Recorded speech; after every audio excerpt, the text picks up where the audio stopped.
Le BUSD de Binance qui prend des parts de marché à l'USDC de Circle, la MakerDAO qui a approuvé 2 propositions majeures, Apple qui dénature les NFT, Sam Bankman-Fried qui veut réguler la DeFi, ou encore les services de renseignement chinois qui utilisent Bitcoin. Bienvenue dans ce Daily Crypto où je vais vous résumer ces dernières actualités du monde crypto. Et comme d'habitude, si vous appréciez ce format, pensez aux commentaires et au like pour le référencement de la vidéo, et à l'abonnement ainsi que l'activation de la cloche pour être au courant des dernières actualités du monde crypto et blockchain. Mais avant de parler des actualités du jour, commençons avec l'état du marché en ce mardi, avec un marché crypto qui est majoritairement dans le vert aujourd'hui, alors que Bitcoin est allé chercher les 19 500 $ en suivant les marchés américains qui ont ouvert en hausse aujourd'hui, et les cryptos qui surperforment le marché sont le Theta, le Toncoin, le Algo et le Clay qui font en moyenne un plus 7%. Mais passons sans plus attendre aux actualités de ce mardi 25 octobre 2022. On débute les actualités du mardi avec le BUSD de Binance qui talonne l'USDC de Circle. Mais tout d'abord, je vous rappelle qu'il y a tout juste 2 mois, la plateforme Binance avait jeté un pavé dans l'écosystème des stablecoins en annonçant qu'elle allait convertir automatiquement plusieurs stablecoins dont l'USDC directement en BUSD sous prétexte de vouloir garantir la liquidité de son stablecoin. Et alors que l'USDC était en forte croissance entre 2021 et début 2022, leurs parts de marché ont commencé à s'éroder suite à leur décision de geler les USDC liés à Tornado Cash. Et visiblement la décision de Binance est venue accentuer le phénomène, car aujourd'hui on observe que depuis début septembre, l'USDC perd 9 milliards de dollars de capitalisation, pendant que la capitalisation du BUSD a elle augmenté de 2 milliards de dollars. A savoir que pour le moment, l'USDC reste supérieur avec ses 43 milliards de capitalisation, mais le BUSD avec ses 21 milliards de capitalisation est progressivement en train de prendre des parts de marché au stablecoin de Circle. Donc au final, comme l'a souligné Sam Bankman-Fried dans un tweet, on est en train d'assister à la deuxième grande guerre des stablecoins, la première ayant eu lieu en 2018 avec l'USDC et l'USDT qui ont dépassé les autres stablecoins, comme le TUSD ou encore l'USDP, et pour le moment, dans cette bataille, l'USDT reste dominant et le BUSD est en train de prendre l'avantage sur l'USDC, et bien sûr, affaire à suivre dans ce Daily Crypto. On reste dans le thème des stablecoins avec le DAI de la MakerDAO qui vient d'accepter une proposition de Coinbase qui pose des questions sur la centralisation de leurs fonds. Mais tout d'abord, je vous rappelle qu'en septembre dernier, on a eu Coinbase qui avait proposé à la MakerDAO d'intégrer 33% de leur Peg Stability Module, soit 1,6 milliard de dollars au programme de Coinbase Institutional Rewards, qui permettra à la DAO de générer jusqu'à 1,5% sur les fonds déposés.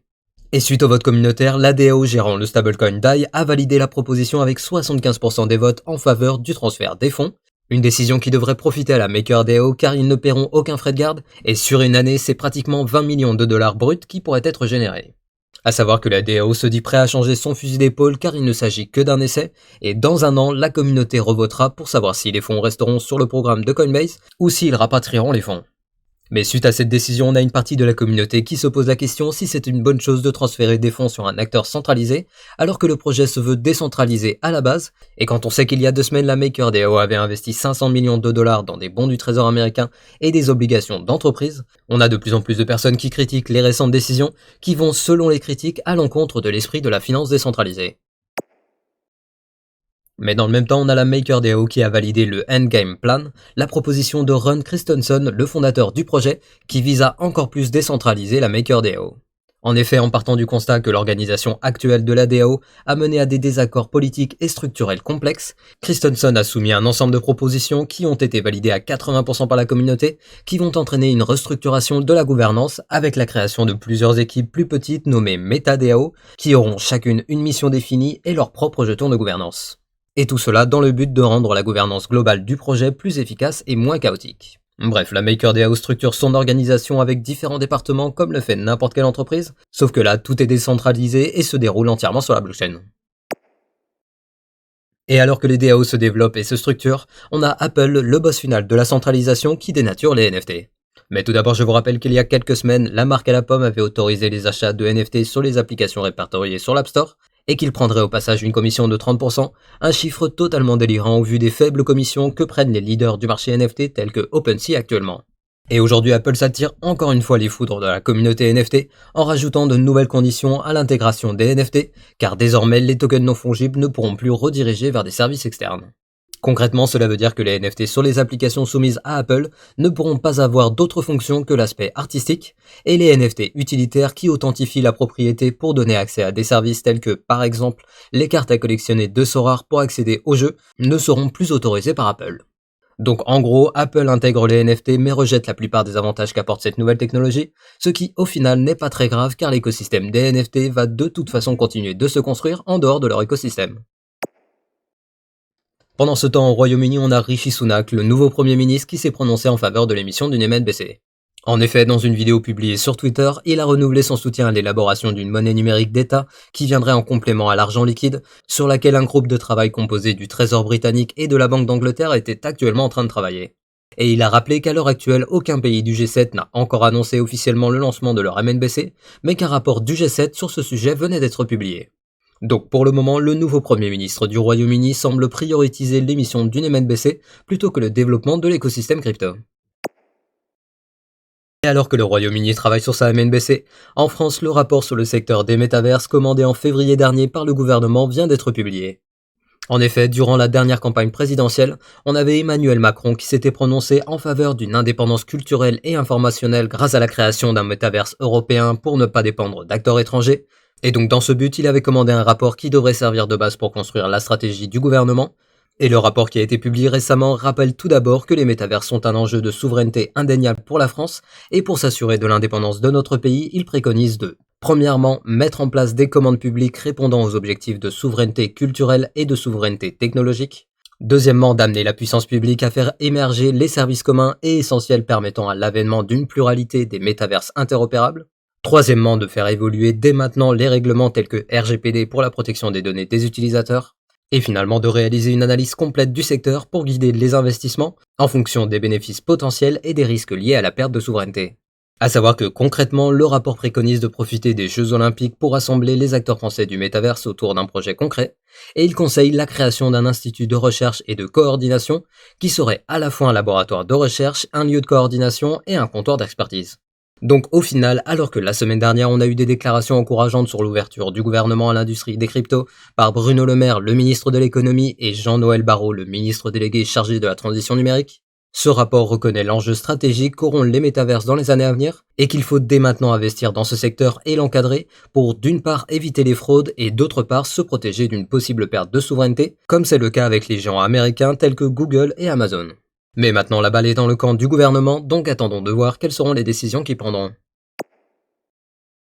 En parlant de régulation, on a Sam Bankman-Fried qui s'est pris une sauce sur Twitter en évoquant une potentielle, entre guillemets, régulation de la finance décentralisée. En effet, le dirigeant de FTX a publié un document intitulé Normes industrielles possibles pour les actifs numériques qui fait des propositions pour encadrer le secteur de la DeFi. Et parmi ces propositions, il préconise la mise en place d'un système de liste noire et de blocage qui empêcherait un individu sélectionné de pouvoir réaliser des transactions sur la DeFi. Et bien conscient que ce type de proposition va recevoir de vives critiques, il rappelle que laisser une liberté totale à tout individu réalisant des actions malveillantes n'entraînera que plus de crimes financiers. Donc Sam Bankman-Fried estime qu'il faut trouver un système équilibré qui donne de la liberté aux personnes honnêtes, mais qui est aussi capable de sanctionner quand il y a des fraudes.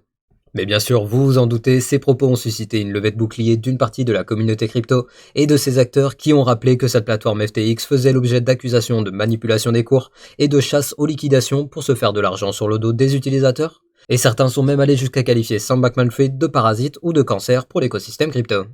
Bref, il s'agit là d'un débat ultra brûlant dans l'écosystème crypto qui cherche actuellement comment diminuer les fraudes et les attaques sans impacter la liberté qu'offre la finance décentralisée.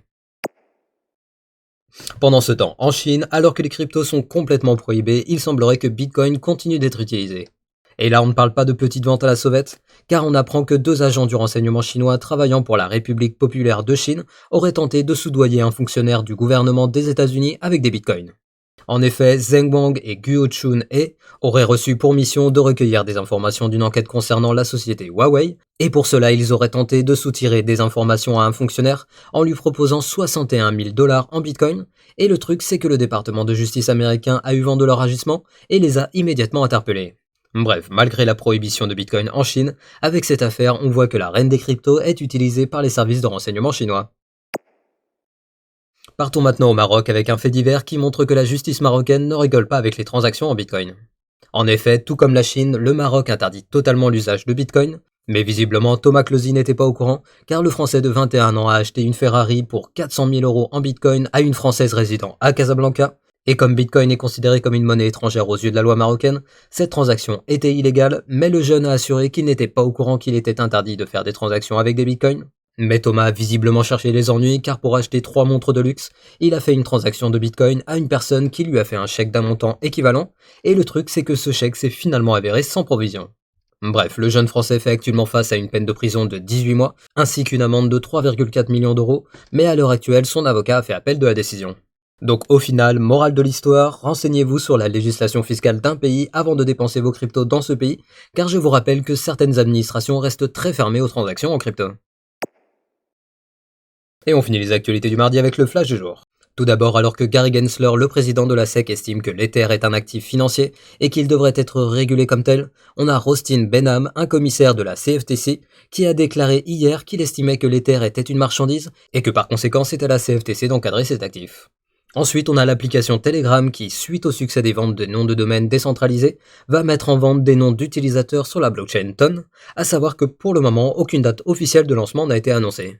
Et finalement, on a Freeway qui a gelé les 160 millions de dollars de fonds déposés sur leur plateforme en utilisant l'argument de la volatilité des marchés. Et alors que le jeton de la plateforme s'est immédiatement pris une claque de 80%, on a eu une partie des utilisateurs qui accusent les équipes d'être partis avec la caisse, alors que le lanceur d'alerte Fatman sur Twitter avait alerté il y a 3 jours sur plusieurs points suspects tels qu'une structure juridique douteuse ou encore de fausses déclarations sur leur site web. À savoir que pour le moment, c'est le silence radio de la part des fondateurs du projet. Ainsi se termine le Daily Crypto du mardi. Je vous invite à venir me suivre sur mon Twitter que vous trouverez dans la description, et je vous rappelle que vous pouvez retrouver mon contenu en version ultra condensée sur mon TikTok et mon Instagram que vous retrouvez également dans la description. Et comme d'habitude, pensez au like pour le référencement de la vidéo, et à l'abonnement ainsi que l'activation de la cloche pour être notifié dès que je sors une nouvelle vidéo. Et je vous dis à demain pour un nouveau Daily Crypto.